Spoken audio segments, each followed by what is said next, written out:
신 하나님께서 예수님을 이 땅에 보내시고 그리고 죽게 하심으로 우리가 절대 해결할 수 없는 우리 인생의 문제를 해결하게 하셨습니다.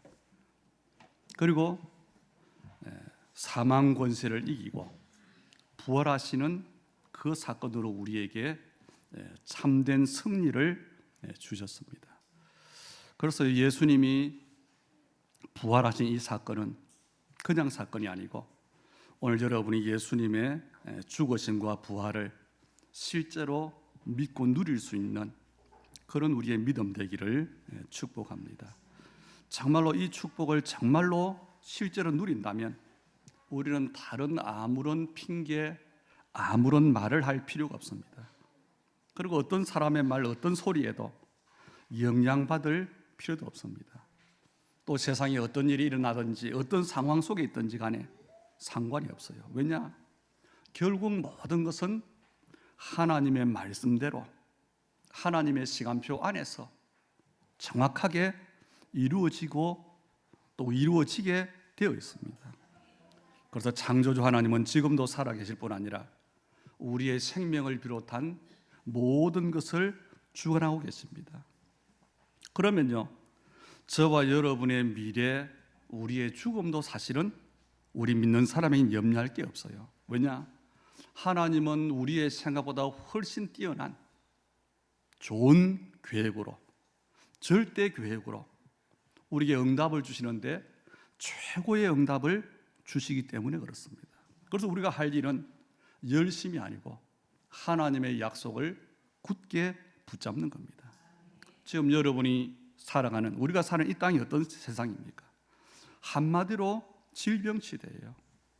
단순히 육신적인 질병만이 아니고 중독, 집착, 정신병, 또 도무지 세상의 과학이나 의학으로 이해가 안 되는 영적 질병, 이게 지금 이 시대의 모습입니다. 그리고 과학이 발전하고 AI 시대가 됐는데 무속과 종교가 점점 일어나고 있는 귀신 문화 시대입니다. 지금 유튜브 같은 데 보면요, 무속, 사주, 명리, 또 조금 수준을 낮춘다면 MBTI, 이런 콘텐츠들이 굉장히 많은 관심을 끌고 있습니다. 다시 말해서 사람을 이해하기 위한 것이고 미래에 대한 궁금증 때문에 오는 것들이지요. 한마디로 말하면 과학이 굉장히 빠르게 발달하는데 환경 변화를 따라가지 못하는 겁니다. 의학이 굉장히 빠르게 발달하는데 질병을 따라가지 못해요. 그래서 우리의 과거 경험으로 우리가 미래를 예측한다고 할 때에 앞으로 몇 년 전에 있었던 것처럼 코로나19 같은 이것보다 더 심한 전염병이 언제 발생할지 모릅니다. 다시 우리의 미래는 우리가 상상하지 못했던 일, 도무지 예측하지 못했던 그 일들이 언제든지 일어날 수 있다는 겁니다. 이런 시대를 우리가 살아가요. 이런 미래를 앞두고 우리는 오늘을 살아갑니다. 그렇다면 이런 때에 우리에게 정말 중요한 게 뭐겠습니까? 착하게 살는 것이 중요하겠습니까? 열심히 사는 게 중요하겠습니까? 공부를 많이 하는 게 중요하겠습니까? 아니면 돈을 많이 버는 것이 중요하겠습니까? 하나가 인정되지 않으면 그래요. 그게 뭡니까? 하나님께서 정말 살아계시다. 하나님은 말씀으로 지금도 역사하신다. 그 사실을 우리가 믿으면 답이 나와지는 겁니다. 오늘 부활하신 예수님께서 24시 여러분과 함께 계신다고 하는 사실을 말씀을 통해서 확인하시고 오늘 이후 여러분의 믿음, 여러분의 삶이 부활의 증인되기를 축복합니다. 우리 인간에게 가장 무서운 게 뭘까요? 우리 인간이 가장 두려워하는 것, 바로 죽음입니다. 예수님이 부활하셨다는 것은 그야말로 모든 문제를 끝내셨는데 사실적으로 실제로 완전히 끝내셨다는 그런 의미입니다. 인간이 두려워하는 죽음의 문제를 끝낸 것, 그 죽음이 어디서 왔습니까? 죄에서 왔어요. 그 죽음의 문제를 완전히 끝낸 사건이 부활 사건이에요. 그런데 나와 상관이 있어야 되잖아요. 그 부활의 주님이 믿는 우리에게, 믿는 나에게 권능을 주시겠다. 믿는 나와 보좌의 능력으로 함께 하시겠다 그랬어요. 이게 사실이라면 우리는 모든 문제가 사실은 끝난 겁니다. 이것을 여러분이 알아야 되고 확인해야 되고 누려야 됩니다. 그래서 그냥 교회 다니는 것으로 신앙생활을 하면 안 돼요. 부활의 권능이 24시 여러분의 삶 속에 누려져야 됩니다. 성탄의 축복도 24 누려져야 돼요. 오늘 부활절에 선포되는 말씀을 성령의 감동으로 잘 깨닫고 또 믿음으로 받게 되기를 축복합니다. 예수님의 죽음이 먼저 우리는 알아야 돼요. 예수님이 부활했다는 말이 도대체 어떻다는 겁니까? 그럼 우리는 부활을 생각하기 전에 부활의 전제 조건이 뭐지요? 죽음이에요. 죽었던 사람이 살아나는 것, 그게 부활입니다. 그럼 우리는 예수님의 부활을 생각한다면 예수님의 죽으심을 먼저 생각해야 되지요. 우리가 예수님을 그리스도로 고백한다는 것은요, 예수님의 죽으심과 부활을 믿는다는 겁니다. 그러면 예수님께서 왜 그렇게 수치를 당하시고 흉악범이 지는 사형틀, 최고의 흉악범이 져야 되는 십자가 사형틀에 매달려 죽으셔야 했습니까? 또 우리의 이성으로는 우리의 과학과 우리의 어떤 것도 이해되지 않는 죽었다가 살아나신 부활 사건이 내게 일어났다. 이걸 여러분이 아셔야 돼요. 그래서 오늘 여러분이 정말 성령의 감동으로 깨닫기를 바랍니다. 예수님의 십자가 사건은 2000년 전 사건이 아니고 내게 일어난 사건이에요. 예수님의 부활 사건은 2000년 전에 유대 땅에 일어난 사건이 아니고 지금 내게 일어난 사건이다. 이걸 아셔야 됩니다. 다시 말하면 예수님의 죽음이 내 죽음이고 예수님의 부활이 나의 부활이다. 이걸 여러분이 깨달아야 되고 믿어야 되고 누려야 되는 겁니다.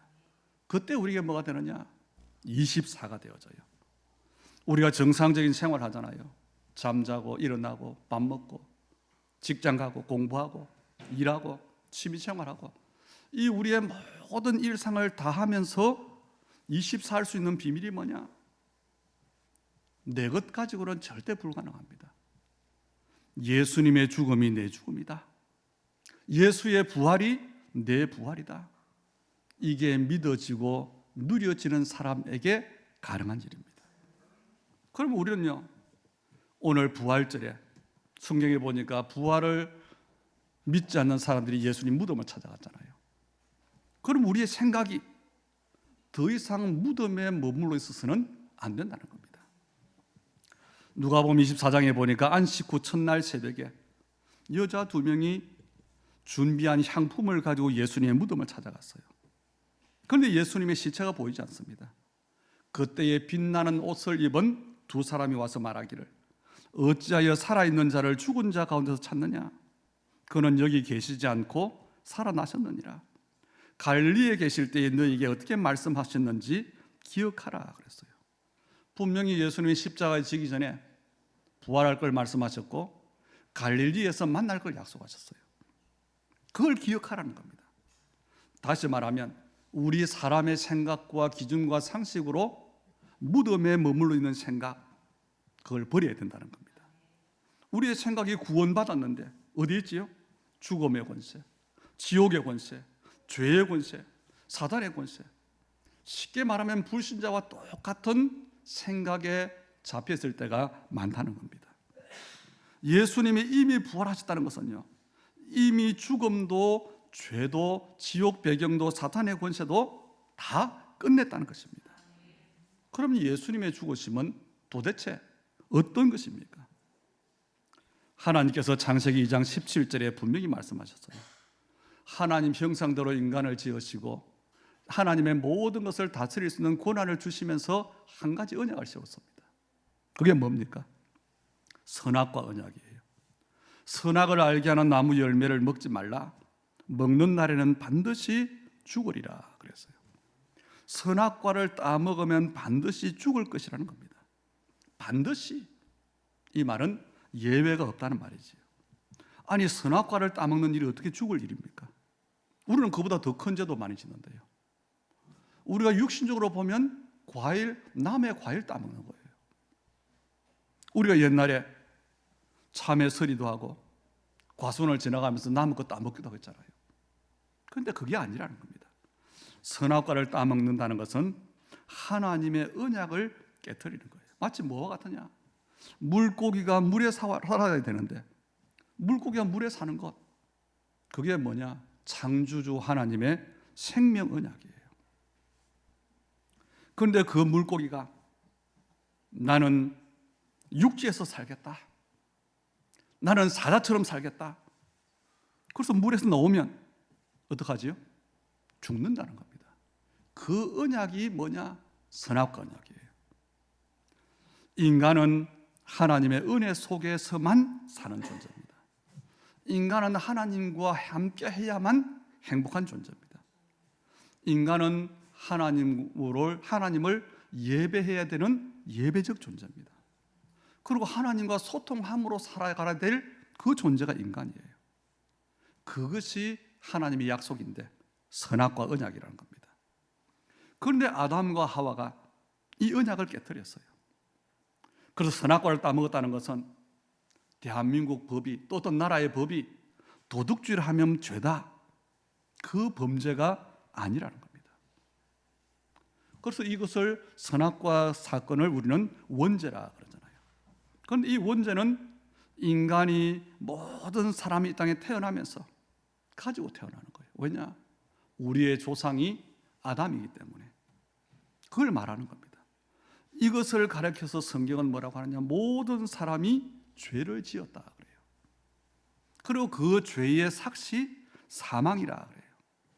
그래서 죄의 결과는 죽음인데 원죄의 결과로 모든 사람은 죽게 되어 있는 겁니다.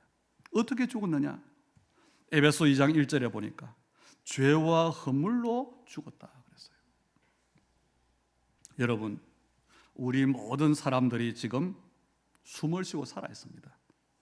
그런데 예수님을 믿어서 하나님을 만나기 전에는 우리는 어떤 상태냐? 영적 사망 상태예요. 이걸 여러분이 알아야 됩니다. 하나님 만나지 못한 사람은 이 땅에 살지만 불신자는 영적으로 죽어 있습니다. 그걸 여러분이 알아야 되고 말해줘야 돼요. 갈라디아 2장 20절에 보니까 바울이 내가 그리스도와 함께 십자가에 못 박혔나니 그랬어요. 언제 그리스도와 함께 십자가에 못 박힙니까? 그게 우리에게 언제 일어났습니까? 저와 여러분이 예수 믿는 그 순간에 일어난 일이에요. 예수님을 영접하는 순간, 2000년 전에 예수님이 십자가에서 인간의 모든 문제를 끝낸 그 사건이 내 사건이 된 겁니다. 그래서 내가 그리스도와 함께 십자가에 못 박혔나니, 이 말은 무슨 말이지요? 죄로 말미암아 죽어야 되는 나의 죄 문제가 끝났다는 겁니다. 하나님을 떠나서 생긴 저주의 문제가 끝났다는 겁니다. 그래서 로마서 6장 3절 4절에 보니까 그의 죽으심과 합하여 세례를 받음으로 그와 함께 장사되었나니 그랬어요. 이 말씀은 예수 그리스도의 죽음에 내가 죽어야 될 죽음이 포함되어 있다는 겁니다. 세례가 뭐냐? 죄를 씻는 의식을 세례라 그래요. 예수님이 무덤에 장사되는데 나도 함께 무덤에 들어간 겁니다. 그래서 로마서 6장 6절로 8절에 보니까 우리의 옛사람이 예수와 함께 십자가에 못 박힌 것은 그랬어요. 우리의 옛사람, 예수 믿기 전에 우리, 아담의 후손인 우리, 죄인인 우리가 예수와 함께 십자가에 못 박혀 죽었다는 겁니다. 이 사실이 믿어지십니까? 여러분, 안 믿어져도 믿어야 돼요. 왜냐? 안 믿어지는 것은 내 사정입니다. 우리는 하나님의 말씀을 안 믿어진다고 안 믿으면 안 되잖아요. 제가 필리핀 세부에 해외 선교를 나가는데 우리 눈에 지금 안 보여요. 그래서 필리핀은 나라 없어, 안 믿어져요. 그럴 수 있습니다. 그렇다고 없습니까? 안 믿어져도 존재하는 건 사실입니다. 똑같아요. 사실과 진실과 영적 사실은요, 변하는 것이 아닙니다. 우리의 옛사람이 예수의 십자가와 함께, 예수와 함께 십자가에 못 박힌 것이 뭐냐? 우리의 사실이에요. 그게 우리가 예수를 믿는다는 겁니다. 그래서 우리는 더 이상 죄의 삭스로 죽지 않습니다. 왜요? 예수를 믿음으로 영생을 얻었습니다. 왜 그렇죠? 죄의 삭시 이미 치루어졌어요. 어디에서요? 예수의 죽으심에서. 그럼 예수님의 이 십자가의 죽으심은요, 전 인류를 대신한 죽음인데 모든 사람에게 해당되는 게 아니에요. 누구에게만? 예수를 믿는 개인에게 해당되는 겁니다. 그래서 예수님의 죽으심은 전 인류의 죄를 대신한 죽음이면서 동시에 우리 한 사람 한 사람 개인의 죄를 대신한 죽음이라는 겁니다. 이게 예수님의 죽으심입니다. 그런데 이 죽음으로 끝나면 안 돼요. 죽음으로 끝나면 죽음의 권세, 사망 권세에게 지는 것이 있기 때문에. 그래서 고린도전서 15장에 보면 55절 56절에 이렇게 말합니다. 사망한 너희의 승리가 어디 있느냐? 사망한 너희의 쏘는 것이 어디 있느냐? 사망이 쏘는 것은 죄요, 죄의 권능은 율법이라 그래요. 이 땅에 존재하는 모든 사람을 이기는 존재가 있어요. 그게 사망입니다. 사망은 모든 사람을 이겨요. 사망은 죄의 값으로 모든 사람을 죽게 합니다. 그 근거가 뭐냐? 율법이라는 거예요. 그런데 예수님은 사망 권세를 이기셨다고 선포하고 있습니다.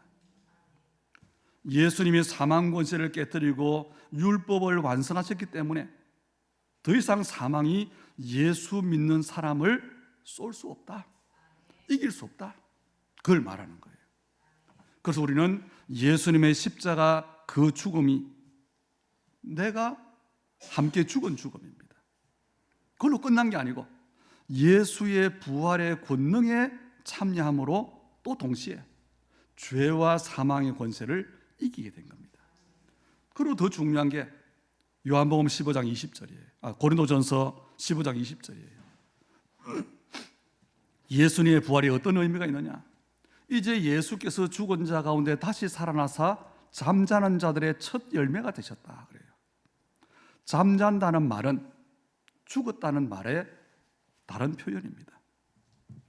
사람이 한 번 죽으면 다시 살아날 수 없어요. 그런데 혹 해외 토픽에 보면 또 우리나라도 보면 그런 사람이 죽었다가 살아난 사람, 뭐 덜 죽었다가 살아난 거죠. 그런데 그건 부활이 아니에요. 그 사람들이 살아났지만 죽습니다. 그런데 예수님은 부활의 첫 열매가 되셨다. 무슨 말입니까?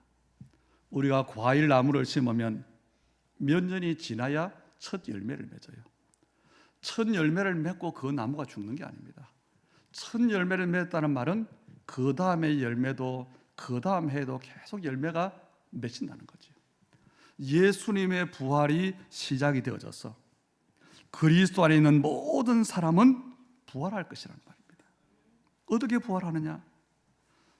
고린도전서 15장 51절 52절에 보니까 우리가 다 잠잘 것이 아니요 마지막 나팔의 순식간에 호련히 다 변화되리니 죽은 자들이 썩지 아니할 것으로 다시 살아나고 우리도 변화되리라 그랬어요. 우리 사람이 죽으면 땅에 묻히고 썩잖아요. 그런데 부활할 때는 썩지 않을 것으로 부활한다 그랬어요. 고린도서 5장 17절도 보면 그런즉 누구든지 그리스도 안에 있으면 새로운 피조물이라 이전 것은 지나갔으니 보라 새 것이 되었도다 그랬잖아요. 예수 믿는 순간 우리가 이렇게 된 겁니다. 그래서 예수 믿는다는 것이 뭐냐? 저와 여러분이 새로운 피조물로 새로운 인생을 살아간다는 겁니다.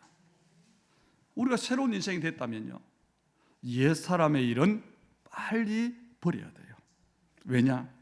아담의 후손의 그 일, 죄와 사망 권세 안에 있던 그 일, 마귀의 종으로 살았던 그 일은 더 이상 새로운 피조물 된 나와는 상관이 없게 됐기 때문에. 그런데 우리 사람들은요, 옛사람으로 태어나서 죽는데 어떻게 죽지요? 창세기 3장, 6장, 11장으로 죽어요. 살다가 내가 주인 되어서 눈에 보이는 것 중심으로 인간 기준의 성공을 위해 살아가다가 죽는 게 인생입니다. 그런데 새로운 피조물이 됐기 때문에 우리는 그렇게 살지 않아도 된다. 옛사람의 인생은 한마디로 말하면 뭐냐? 염려 24의 인생이에요. 새로운 피조물 된 사람은 더 이상 염려할 필요가 없다. 감사할 수 있습니다. 우리는 조건적인 감사가 아니고 절대 감사 속으로 들어온 사람들입니다. 조건적인 행복, 상대적인 행복, 시한부적인 행복이 아니에요. 하나님이 주신 완전한 것, 그게 뭐냐? 복음 24를 누리고 기도 24를 누릴 때 우리에게 되어지는 일입니다. 그러면 오늘 부활절에 예수님이 죽으시고 부활하셨다는 것이 어떻다는 말입니까? 부활하신 주님은 다시 죽지 않습니다. 그 주님이 나와 함께 하시는데 언제 어디서나 함께 하셔요. 이게 24가 되어야 한다는 겁니다. 그리고 부활하신 주님은 우리에게 모든 문제 끝냈다고 끝낸 게 아니고 최고의 약속을 주셨어요. 그게 오늘 본문입니다. 오늘 마태복음 28장 20절에 보니까 내가 세상 끝날까지 너희와 항상 함께 있으리라 그랬잖아요. 예수님은 부활하시고 승천하셔서 성삼위 하나님으로 계셔요. 그분이 이 땅에 사는 우리의 시간과 공간을 초월해서 성령으로 우리와 함께 하시는데 세상이 상상할 수 없는 힘, 보좌의 권능으로 함께 하신다. 언제까지요? 세상 끝날까지. 마가복음 16장 22절도 부활하신 주님이 세계복음화의 언약을 잡고 현장에 나간 제자들이 말씀을 전할 때 어떻게 하셨냐? 주께서 함께 역사하사 그 따르는 표적으로 말씀을 확실히 증언하시니라 그랬어요. 부활하신 주님이 함께하는 것이 뭐냐? 전도입니다. 선교입니다. 부활하신 주님이 함께하시는 삶이 뭐냐? 전도자의 삶입니다. 누가복음 24장 49절도 내가 내 아버지께서 약속하신 것을 너희에게 보내리니 너희는 위에서부터 능력이 입혀질 때까지 이 성에 머물라 그랬어요. 실제로 그 약속을 붙잡고 기다릴 때에 마가다락방에서 일어났죠. 하늘로부터 능력이 임한 겁니다. 사도행전 1장도 마찬가지입니다. 아버지의 약속하신 기다리라. 그것은 뭐지요? 그 약속이 성령으로 세례를 받으리라는 거였어요. 이 성령은 부활하신 주님께서 영원토록 우리와 함께 하시는 방법이 성령입니다. 예수님이 육신으로 계실 때는 이스라엘 땅에만 계셨어요. 그런데 성령으로 계시니까 모든 사람에게 항상 함께 하시는 비밀이 된 거예요. 성삼위 하나님께서 지금 보좌의 능력으로 시간과 공간을 초월해서 여러분에게 임하고 계심을 믿으시길 바랍니다. 이 보좌의 능력을 두고 오늘 18절 말씀이 뭐라고 합니까? 하늘과 땅의 모든 권세를 내게 주셨으니 그래요. 하늘과 땅의 모든 권세가 예수님께 있습니다. 그런데 더 중요한 것은요, 하늘과 땅의 권세는 예수님께 있는데 우리에게 가라 그랬어요. 왜 그렇게 말씀하셨을까요? 이게 우리가 누려야 될 부분입니다. 하늘과 땅의 모든 권세를 가지신 부활하신 주님께서 지금 성령으로 나와 함께 하시기 때문에 하늘과 땅의 권세가 어디에 있지요? 내게 임한 겁니다. 그 권세가 나의 권세가 된 겁니다. 그러면 우리는 하늘에 있는 악한 영들, 공중 권세 잡은 자 이길 수 있을까요? 없을까요? 인간을 타락하게 하고 땅을 저주받게 하는 모든 흑암 권세를 이길 수 있다는 겁니다. 그래서 이걸 누려야 돼요. 하늘과 땅의 권세를 우리는 뭘로 누리느냐? 기도 24로 누려야 되는 겁니다. 우리가 숨 쉴 때마다, 걸음을 걸을 때마다 언약을 가지고 기도의 비밀을 누리는데 하늘과 땅의 권세를 누리셔야 돼요. 마가복음 16장 17절로 18절도 그랬지요. 이 권세가 제자들에게 누려지는데 어떻게 하냐? 믿는 자들에게는 이런 표적이 따르리니 곧 그들이 내 이름으로 귀신을 쫓아내며 새 방언을 말하며 뱀을 집어올리며 무슨 독을 마실지라도 해를 받지 아니하며 병든 사람에게 손을 얹은즉 나으리라 그랬어요. 믿는 우리에게 하나님의 표적이 따라오는데 이 표적들이 뭐냐? 바로 성삼위 하나님의 능력이라는 겁니다. 그리고 누가복음 24장 49절에 아까 본 것처럼요, 내가 내 아버지께서 약속하신 것을 너에게 보내리니 위로부터 능력이 입혀질 때까지 기다리라 그랬잖아요. 그게 사도행전 1장 8절이에요. 오직 성령이 너에게 마시면 너희가 뭘 받아요? 권능을 받고. 권세, 표적, 능력, 권능, 한마디로 말하면 힘입니다. 이것들이 어디로 오느냐? 이 힘이 여러분에게 오는데 어디로부터 올까요? 여러분의 과거로부터 오겠습니까? 여러분과 관계된 세상의 것들로부터 오겠습니까? 아니에요. 세상으로부터 오는 것도 아니고 세상이 뺏어갈 수 없는 것인데 어디서부터 오느냐? 위로부터 오는 겁니다. 그 위가 어디지요? 보좌로부터 하나님의 은혜로 우리에게 주어진다는 겁니다. 그럼 우리는 결론으로 부활하신 주님은 모든 문제를 해결하시고 부활하셔서 영원토록 나와 함께 하겠다고 말씀하셨는데 우리가 이제는 어떻게 하면 되겠냐는 겁니까? 되겠냐는 겁니다. 16절로 17절에 보니까 11 제자가 갈릴리에 가서 예수께서 지시하신 산에 이르러 예수를 배웠고 경배하나 아직도 의심하는 사람들이 있더라 그랬어요. 예수님이 십자가에서 완전히 죽으셨어요. 확인을 했습니다. 장사됐어요. 그래서 예수님은 죽으심으로 끝났다고 생각하는 제자들에게 부활하신 주님이 나타나신 겁니다.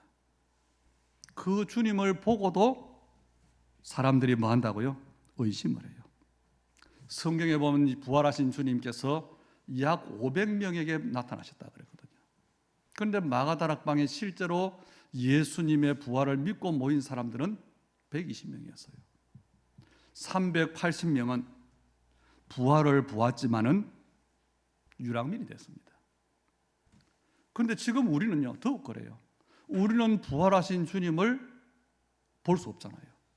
보고도 의심하는 사람이 있는데. 그래서 사람들이 교회를 다녀보고 예수를 믿어보는데 끝까지 믿지 못하는 거예요. 많은 사람들이 교회에 왔다가 끝까지 믿지 못하고 종교 유랑민이 되는 겁니다. 그런데요, 부활하신 주님이 19절에서 중요한 말씀을 하셨어요. 그 중요한 단어가 접속사 그러므로입니다. 그러므로 이 말이 무슨 말이냐? 그 내용을 알아야 돼요. 부활하신 주님, 하늘과 땅의 모든 권세를 가신 그 주님, 우리의 모든 문제를 해결하신 그리스도이신 그 주님이 세상 끝날까지 나와 함께 하실 것이다. 그게 그러므로예요.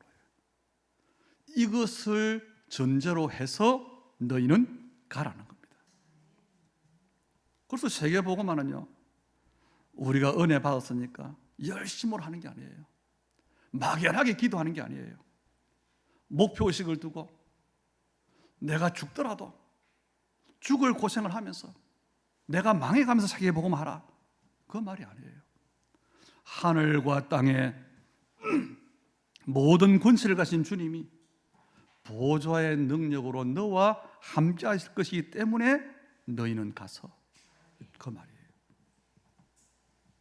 그리고 모든 민족을 제자로 삼아 제자화지요. 이 하나님의 방법이에요. 그리고 세례를 베풀고, 아까 세례는 죄를 씻는 의식이라 그랬잖아요. 이 죄 때문에 사람들이 죽는데 이 죄 문제를 해결하는 방법이 뭐겠습니까? 정확한 복음을 전하는 겁니다. 바로 전도와 선교입니다. 그리고 뭐 하라고요? 가르쳐 지키게 하라. 교회를 말하는 겁니다. 교회는 그리스도를 말하는 곳이에요. 교회는 다른 아름다운 것이 나타나면 안 됩니다. 저 교회는 구제를 잘해, 저 교회는 어떤 일을 잘해, 그러면 아닙니다. 교회는 복음만 나타나야 돼요. 그리스도의 빛만, 하나님의 영광만. 그러려면 어떻게 해야 되지요? 그리스도만 나타나려고 하니까, 복음만 나타나야 되니까 내 것이 없어져야 되잖아요. 나의 옛사람은 완전히 죽어야 되는 겁니다. 이 말은 그리스도로 완전히 답이 나야 된다는 겁니다. 그 교회가 마가다락방 교회였어요. 부활을 목격한 500명 중에 120명이 모인 교회였어요. 이 교회가 핍박이 오니까 흩어졌는데 안디옥 교회가 됐잖아요. 그건 오직의 사람이 갔어요. 그런데 마가다락방에 있다가 안디옥 교회까지 몇 사람이 간지 우리는 몰라요. 그런데 분명한 것은 거기 간 사람들이 로마서 16장 사람들이 된 겁니다. 그럼 오늘 우리는 부활절 예배를 드리면서 한 가지만 하면 돼요. 뭘 알면 되느냐? 예수님의 십자가 사건은 조금도 부족하지 않게 나의 모든 문제를 끝낸 사건이다. 하나님의 말씀은 조금도 틀림이 없다. 하나님은 약속에 대해서 신실하시다. 그럼 우리는 한 가지 이미 알잖아요. 예수님의 죽음과 부활이 나의 죽음과 나의 부활이다. 알면 돼요. 그 주님이 우리에게 약속했어요. 세상 끝날까지 함께 하겠다. 뭐지요? 이제 성천하시고 보좌에 계시는 성삼위 하나님과 친밀하게 교제하고 복음을 누리고 기도를 누리고, 그게 우리가 할 일입니다. 그러면 부활하신 주님의 약속, 세계복음화는 성취가 되는 겁니다. 우리가 오늘 언약을 가지고 살아온 우리의 삶이 아무 표시가 안 나는 것 같지만 우리 인생을 돌아볼 때 뭐가 되느냐? 복음의 작품이 되게 되는 겁니다. 오늘 부활절에 주신 말씀이 우리 주님의 교회 모든 성도들, 또 우리 모든 예배하는 하나님의 사람들에게 그대로 누려지고 또 성취되기를 부활하신 예수님의 이름으로 축원합니다. 기도합니다. 좋으신 하나님, 은혜를 감사드립니다. 오늘 이 땅의 모든 교회들이 부활절을 지킵니다. 그러나 우리에게 정확한 하나님의 말씀이 우리의 언약이 되도록 축복해 주시옵소서.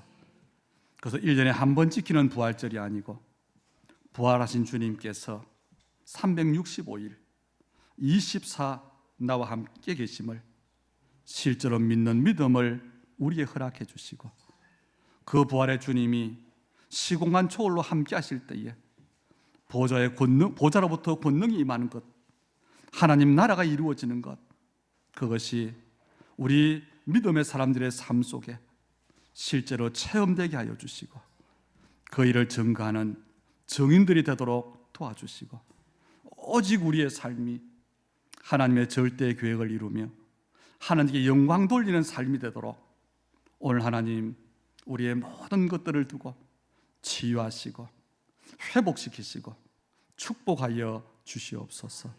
우리 예물드림을 주님 연락하시되 마음을 담은 우리의 헌금이 하나님 나라가 이 땅에 이루어지는 그 일에 중요한 하나님이여 도구가 되게 하시고, 특별히 하나님의 이유를 가진 우리 하나님의 산업과 하나님의 사람들의 산업과 직업과 가정과 생업과 후대를 두고 하나님 세상 살릴 만큼 복음에 참된 증인 될 만큼 빛의 경제로 축복해 주시옵소서. 예수님 이름으로 기도하옵나이다. 아멘. 우리 자리에서 일어나셔서 주여 나의 삶 속에 1절 찬송하시고 축도함으로 예배를 마치겠습니다.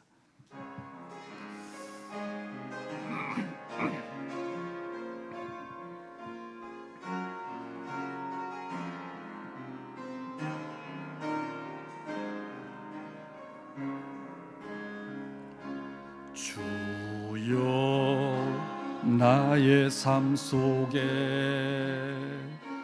임마누엘 누리게 하소서. 나의 생각 나의 작은 일 하나님 것